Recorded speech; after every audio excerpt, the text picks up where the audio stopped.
I am Dr. Uma Maheshwari, Professor, Department of Physiology, PhD, IMS and R, Coimbatore. Now you have chosen to study about the regulation of acid-base balance by the body. Now maintenance of body fluids is important for the body enzymes to function normally.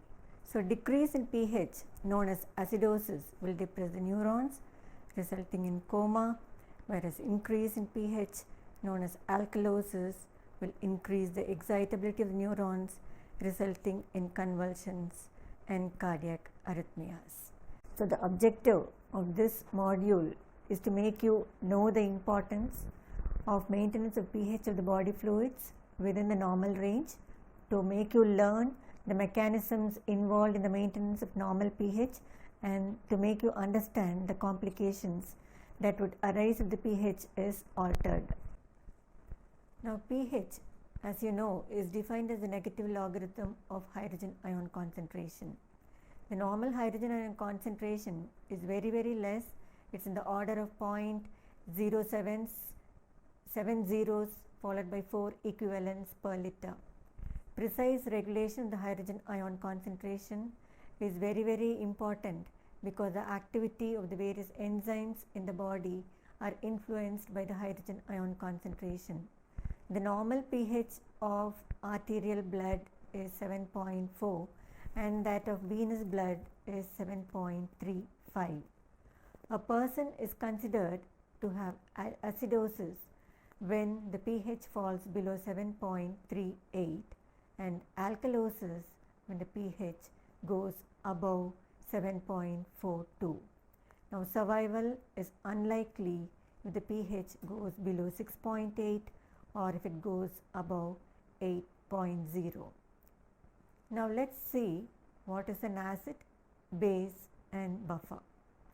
Acids, as you know, are proton donors.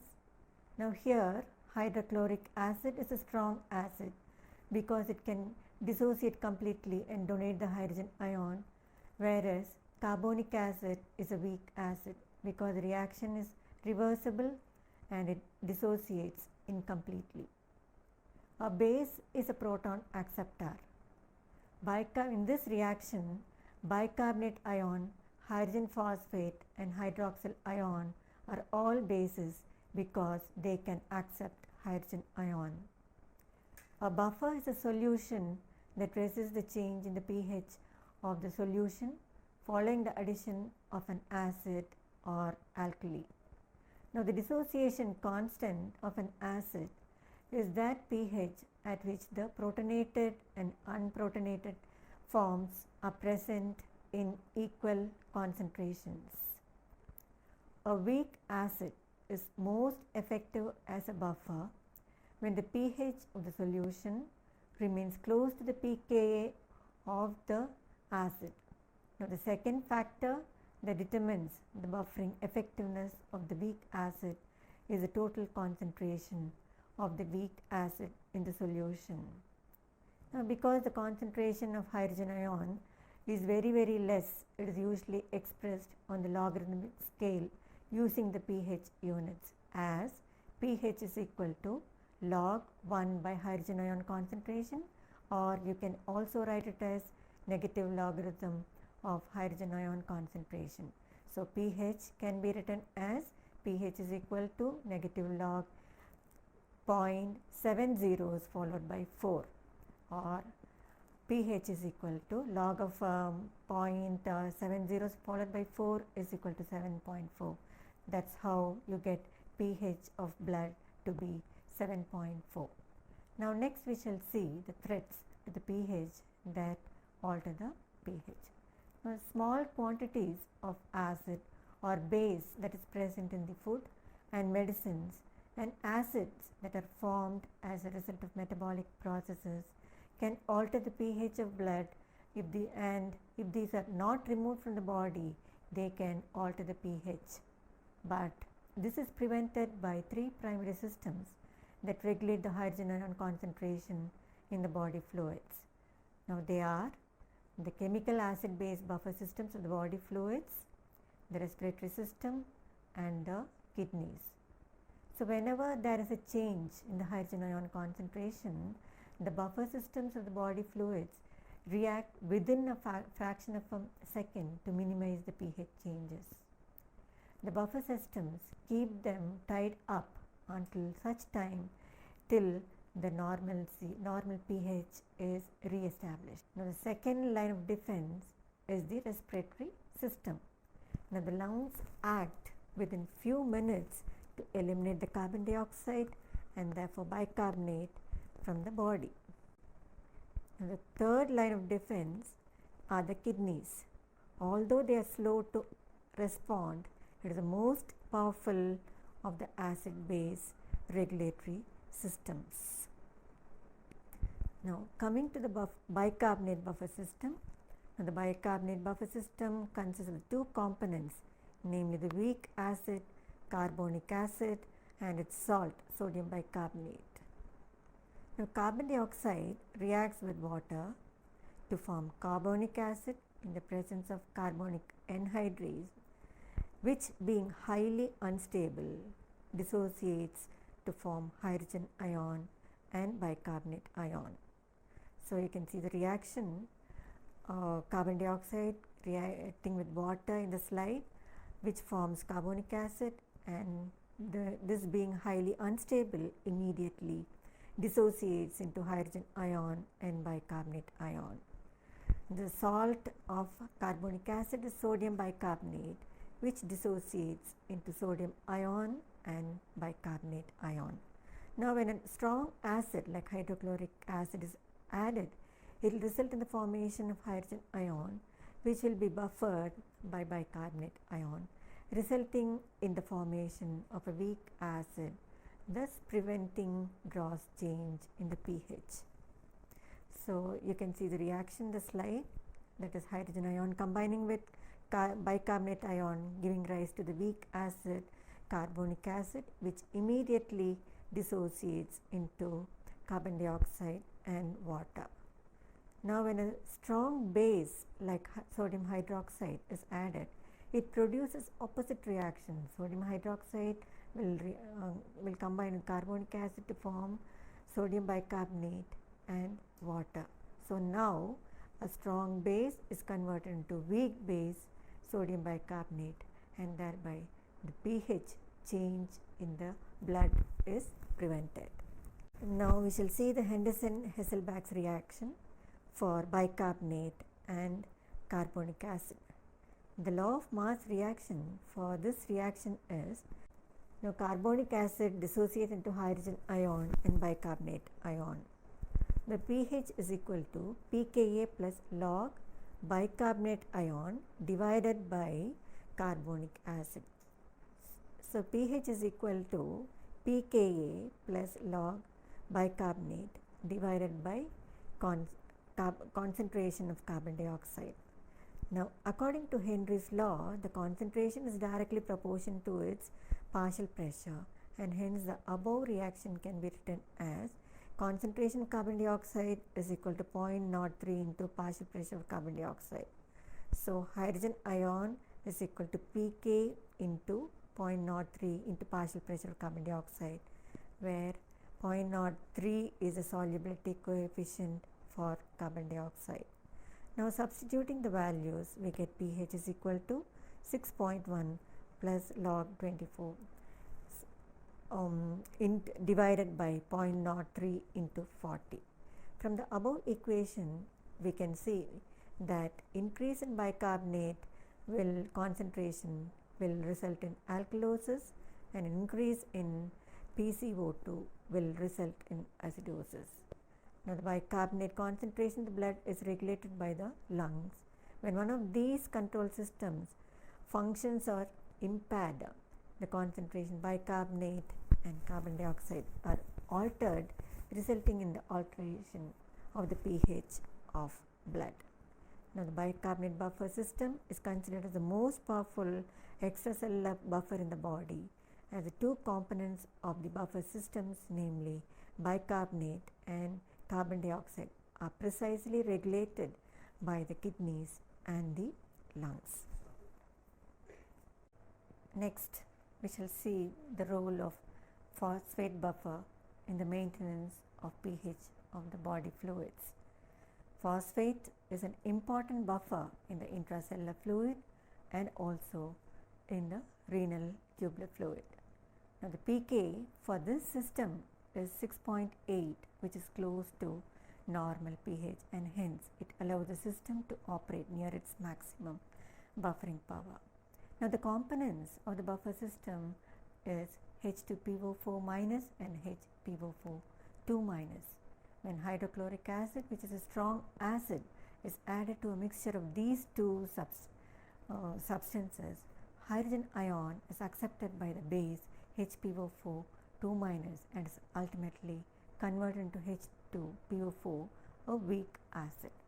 Now, so you can see the reaction: hydrochloric acid combining with Na2HPO4 forming sodium dihydrogen phosphate and sodium chloride. When a strong base like sodium hydroxide is added to the buffer system, the hydroxyl ion is buffered by the H2PO4- to form Na2HPO4, a weak base. So it is also an important buffer in the tubular fluids of the kidney because it is becomes concentrated in the renal tubular fluid, and the pH of the tubular fluid is lower than the pH of the ECF, bringing the operating range of the buffer close to the pK 6.8. It is also an important intracellular buffer as the concentration of the phosphate ion in the ICF is many times more than that in the ECF. Now coming to proteins are the most important buffers within the cells as their carboxyl and amino groups dissociate, as you are seeing in the slide. On addition of an alkali, the hydrogen ion will be donated by the RCOH carboxyl group, and on the addition of an acid, the amino group will accept the hydrogen ion, forming RNH3 ion. The next important body fluid buffer is hemoglobin. The buffering capacity of hemoglobin is due to the dissociation of the imidazole group of histidine residues. The buffering capacity of hemoglobin is said to be 6 times more than that of the plasma proteins. Now, deoxyhemoglobin is a weaker acid and has a better buffering capacity than oxyhemoglobin because of its dissociation capacity like this. So it is so the reaction hydrogen ion combines with hemoglobin forming HHB, which is known as reduced hemoglobin. Now let's see the role of the lungs in the regulation of acid-base balance. Now the lungs constitute the second line of defense against acid-base disturbances. Now whenever there is increase in ventilation, it eliminates the carbon dioxide from the ECF, which in turn reduces the hydrogen ion concentration, and decrease in ventilation increases the hydrogen ion concentration. So increase in the rate of metabolic formation of carbon dioxide will result in increase in PCO2, the ECF, and decrease in the metabolic formation of carbon dioxide will result in the decrease in PCO2 in the ECS. So increase in hydrogen ion in the ECF stimulates the alveolar ventilation by stimulating the respiratory central chemoreceptors that are present in the ventral aspect of the medulla and cause a washout of carbon dioxide and thus increase in pH. Now decrease in alveolar ventilation will result in retention of carbon dioxide in the body and decrease in pH. Thus the respiratory system acts as a negative feedback controller of the hydrogen ion concentration. Now whenever there is impairment of lung function, it can cause buildup of carbon dioxide in the body, resulting in respiratory acidosis, and the compensatory mechanisms in case of metabolic acidosis are blunted. Now moving on to the renal regulation of acid-base balance. Now the kidneys constitute the third line of defense against acid-base disturbances, but they take few hours to respond, or even few hours to days to eliminate the excess acids or bases that are formed in the body. Now the amount of non-volatile acids formed in the body as a result of metabolism of proteins per day is 80 milliequivalents. Now the kidneys are the only route by which these non-volatile acids can be excreted from the body.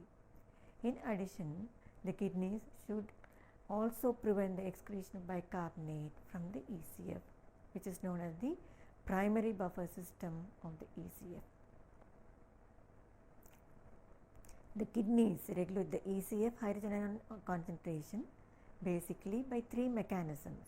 One, by secreting hydrogen ion, and next by reabsorbing the filtered bicarbonate, and three, by producing new bicarbonate. Now this slide shows the amount of bicarbonate ion that is filtered by the kidneys in one day and the percentage of bicarbonate that is reabsorbed in each part of the nephron. Now the loss of bicarbonate is prevented by the secretion of hydrogen ion, which reacts with the filtered bicarbonate. Now let's see how the hydrogen ion is secreted in the proximal convoluted tubule. Now the thick ascending limb of the loop of Henle and the early distal convoluted tubule secrete hydrogen ion by secondary active transport, where the secretion of hydrogen ion is coupled with the transport of sodium into the cell. This sodium gradient is established by the sodium-potassium pump located in the basolateral membrane. More than 90% of the bicarbonate is absorbed in the PCT, requiring about 3,900 milliequivalents of hydrogen ion to be secreted. Now the carbon dioxide that diffuses into the tubular epithelial cells, or that is formed by the metabolism within the epithelial cell, reacts in the presence of carbonic anhydrase to form carbonic acid, which immediately dissociates into carbon dioxide and water. Now the hydrogen ion is secreted in the tubular fluid by sodium hydrogen counter transport. Sodium moves into the cell by a concentration gradient provided by the sodium potassium pump present in the basolateral membrane. The bicarbonate formed in the cells moves downhill across the basolateral membrane into the renal, interstitial, capillary blood. For every hydrogen ion secreted into the tubular fluid, a bicarbonate ion enters into the blood. Now the bicarbonate that is filtered by the glomerular capillaries reacts with the secreted hydrogen ion and forms carbonic acid. Now this reaction is catalyzed by carbonic anhydrase produced by the brush border of the tubular epithelial cells. The carbonic acid formed immediately dissociates into carbon dioxide and water. The carbon dioxide diffuses into the apical membrane of the epithelial cells and enters the cell, where it reacts with water forming carbonic acid, which being unstable immediately dissociates to form bicarbonate ion and hydrogen ion. The bicarbonate is transported by sodium bicarbonate and chloride bicarbonate exchanger. For each hydrogen ion formed in the tubular epithelial cell, a bicarbonate is also formed and is released back into the blood. So starting from late DCT, that is distal convoluted tubule, and the remainder of the tubular system, the tubular epithelium secrete hydrogen ion by primary active transport. So in this part of the nephron, it is not secondary active transport. The mechanism of secretion of hydrogen ion is by primary active transport, where the energy for pumping hydrogen ion is derived from the breakdown of ATP to ADP. Primary active secretion of hydrogen ion occurs in a special type of cell which is known as intercalated cell. The hydrogen ion secretion, the PCT, reduces the pH to only 6.7, whereas the hydrogen ion secretion in the collecting tubules can reduce the pH to 4.5, which is a lower limit of pH that can be achieved by the kidneys. So the amount of hydrogen ion secreted per day is about 4,400 milliequivalents per day, and the bicarbonate filtered is 4,320 milliequivalents per day. The slight excess of hydrogen ion in the tubules rids the body of the non-volatile acids, that is the fixed acids produced in the body, and in the process a new bicarbonate is generated. Next, moving on to the mechanism of generation of new bicarbonate ions by the kidney. So once all the bicarbonate ions are removed by the hydrogen ions, the phosphate buffer system carries the excess hydrogen ions into the urine and in the process generates a new bicarbonate. When there is excess hydrogen bicarbonate ion in the urine, they combine with buffers other than bicarbonate, and this results in the formation of new bicarbonate which enters the blood. So it is an important buffer in the tubular fluid. Because it becomes concentrated in the tubular fluid and because it is poorly absorbed. Now the pK of this system is about 6.8, which is close to pH of the blood. Once all the bicarbonate has been reabsorbed, excess of hydrogen ion will combine with hydrogen phosphate to form dihydrogen phosphate and is excreted as sodium hydrogen dihydrogen phosphate. The process of hydrogen ion secretion is same as described previously. Here the bicarbonate that is released in the blood is not the same bicarbonate that is reabsorbed, but instead it is a new bicarbonate and it is not the replacement of the filtered bicarbonate. So only 30 to 40 milliequivalents per day is available for buffering of excess hydrogen ion in the tubular fluid, and this excess occurs through ammonia buffer system in case of acidosis. Once all the hydrogen ions are buffered by bicarbonate and phosphate, the excess hydrogen ion is buffered by the ammonia buffer. Ammonium ion is synthesized from glutamine, which comes mainly from the metabolism of amino acids in the liver. The glutamine delivered to the kidneys is transported into the epithelial cells of the proximal tubule, thick ascending limb of loop of Henle, and distal convoluted tubule. Within the tubular epithelial cells, each molecule of glutamine is metabolized into 2 ammonium ion and 2 bicarbonate ions. The ammonium ion is secreted in the tubular lumen by counter transport mechanism in exchange for sodium, which is reabsorbed. The bicarbonate ion is transported across the basolateral membrane along with the reabsorbed sodium into the interstitial fluid and is taken up by the peritubular capillaries. For each molecule of glutamine metabolized in the proximal tubule, 2 ammonium ions are secreted into the urine and bicarbonates are reabsorbed in the blood. The bicarbonate generated by this process constitutes what is known as the new bicarbonate. In the collecting tubule, the addition of ammonium ion to the tubular fluid occurs through a different mechanism. The hydrogen ion secreted by the tubular epithelial membrane into the lumen combines with ammonia to form ammonium ion, which is then excreted.